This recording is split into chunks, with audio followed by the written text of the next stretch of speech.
Hello student, good morning. आपका स्वागत है हमारे YouTube channel Sharma study point में। और इस वीडियो में यहाँ पर बताएंगे आपके लिए क्लास 10th का बहुत ही इंपॉर्टेंट क्वेश्चन, और ये 9th में भी आता है, तो यहाँ पर प्रश्न को बता देते हैं। प्रश्न ये क्या है कि सिद्ध कीजिए कि 2+√3 एक अपरिमेय संख्या है। अगर मैं आपके लिए बताऊं कि ये अपरिमेय संख्या है कि नहीं है, तो ये आपको प्रूफ करना है, ठीक है ना। पहली बात यहाँ पर एक और बता देता हूं, अगर रूट में आपके लिए 2 है, रूट में 3 है, रूट में 5 है, इस तरीके से कोई संख्या है, या रूट में 7 है, अगर इस तरीके से कोई भी यहाँ पर संख्या होगी वो अपरिमेय होगी। लेकिन किसको छोड़ करके? रूट 4 को और रूट 36 को। क्योंकि आप देखते हो ये वाले जो नंबर होते हैं वो परिमेय संख्या बन जाते हैं। जैसे रूट 4 का वर्गमूल 2, 36 का वर्गमूल 6, तो इन्हें हम p/q के रूप में लिख सकते हैं, यानी एक परिमेय संख्या बन जाते हैं। क्या बन जाते हैं? परिमेय संख्या। तो यहाँ पर ये परिमेय संख्या बन जाती है। आप ये ध्यान रखना, ये परिमेय संख्या बन जाती है, ठीक है ना। फिलहाल हमें यहाँ पर बताना है कि जो ओड नंबर होते हैं, जो विषम संख्याएं होती हैं, उनका जो स्क्वायर रूट वो एक क्या होता है? अपरिमेय संख्या होता है, ठीक है। तो यहाँ पर हम इसको प्रूफ करके आपको दिखाते हैं कैसे आपको सभी को प्रूफ करना है। अगर कोई भी इनमें से कोई भी आ जाए तो हम मान के चलेंगे, माना 2+√3 एक परिमेय संख्या है। ये मान के चलेंगे कि एक परिमेय संख्या है, परिमेय संख्या है, ठीक है। इसको मान के चलेंगे एक परिमेय संख्या है। अगर ये परिमेय संख्या है तो हम इसको p/q के रूप में लिख सकते हैं। यानी देखो मैंने लिख दिया p/q के रूप में, है ना, ये लिख दिया मैंने। अब क्या करेंगे? यहाँ पर दोनों तरफ वर्ग करेंगे, तो हम लिखेंगे दोनों तरफ वर्ग करने पर दोनों तरफ वर्ग कर देंगे, इधर भी और इधर भी। तो 2+√3 का होल स्क्वायर बराबर में p का स्क्वायर और बटे में q का स्क्वायर, ये दोनों तरफ वर्ग हो गया। अब इसका स्क्वायर करेंगे, 2 का वर्ग 4 प्लस √3 का वर्ग करेंगे प्लस 2 टाइम्स ऑफ ab, यानी 2 गुणे √3, और बराबर में p² बटे में q स्क्वायर।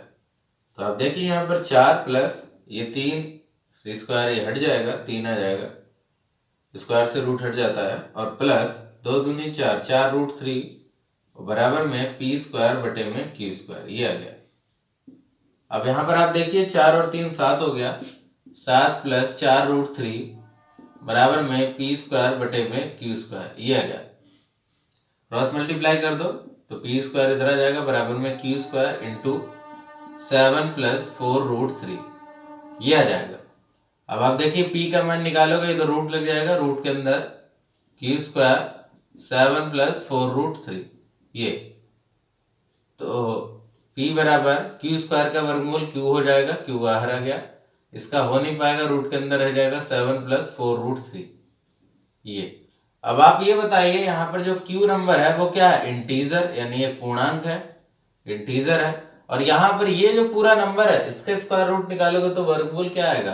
अपरिमेय संख्या आएगा, यानी इरेशनल नंबर आएगा। कैसे? जब इंटीजर की गुणा अगर इरेशनल नंबर से कर रहे हैं, यानी √3 इरेशनल नंबर है, तो आपके लिए क्या आएगा? इरेशनल नंबर, यानी अपरिमेय संख्या आएगा। और अपरिमेय संख्या को जोड़ भी रहे हो तो अपरिमेय संख्या ही आएगा। इसका मतलब इंटीजर की जब हम इरेशनल नंबर से गुणा करेंगे तो आपके पास इरेशनल नंबर आएगा, यानी अपरिमेय संख्या आएगा।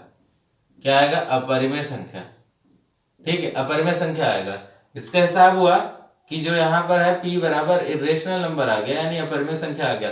तो अपरिमेय संख्या जब आ गया तो इसका मतलब हम कह सकते हैं कि जो है आपके लिए 2+√3 कैसा हो जाएगा? इरेशनल हो जाएगा, इज इरेशनल, यानी एक अपरिमेय संख्या है।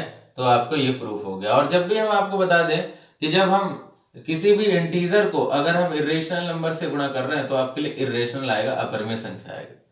क्लियर है? या हम किसी भी संख्या को, इंटीजर को जोड़ रहे हैं इरेशनल में, तब भी इरेशनल ही आएगा। अगर गुणा कर रहे हैं यहाँ पर इंटीजर की इरेशनल से तो इरेशनल आएगा। या आप ऐसा करें, इंटीजर को इरेशनल से घटा रहे हैं तब भी इरेशनल, यानी अपरिमेय संख्या आएगा। ठीक है, तो ये आपके लिए हो सकता है तो यहाँ पर आप कह सकते हैं कि 2 प्लस रूट 3 एक अपरिमेय संख्या होगी। और इसी तरीके से कोई भी हो, चाहे वो रूट 2 हो, रूट 3 हो, रूट 5 हो, रूट 7 हो, सबके लिए इसी तरीके से आपको प्रोसेस को अपनाना है और बता देना है आपके लिए 2 प्लस रूट 3 या रूट 2, रूट 3, रूट 5, रूट 7 जो है सभी अपरिमेय संख्या होती है। क्लियर है? तो इस तरीके से आपको प्रोसेस को अपनाना है हर क्वेश्चन में। तो आई होप आप ये समझ गए होंगे। Thank you for watching this video.